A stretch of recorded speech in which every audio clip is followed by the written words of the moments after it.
High, সবাই কেমন আছেন? আশা করি সবাই সুস্থ এবং ভালো আছেন। আজকে আমি একটি বই পড়ছিলাম। বইয়ের কিছু অংশ আমার কাছে খুব ভালো লেগেছে, তাই ভাবলাম আপনাদের কাছে শেয়ার করি। সেটা হচ্ছে ভালো বন্ধুর প্রভাব। শৈশবে বাচ্চাদের মেধা কাঁচা থাকে।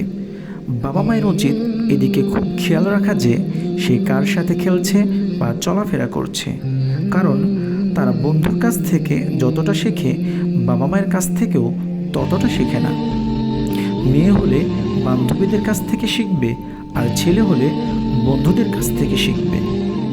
এই জন্য মাওলানা ইয়াহিয়া রহমাতুল্লাহি আলাই বলেন, বাচ্চা যদি একেবারে মেধাহীন হয় আর বন্ধু ভালো হয়, তাহলে একদিন না একদিন তার নৌকাও কূলে ভিড়বে।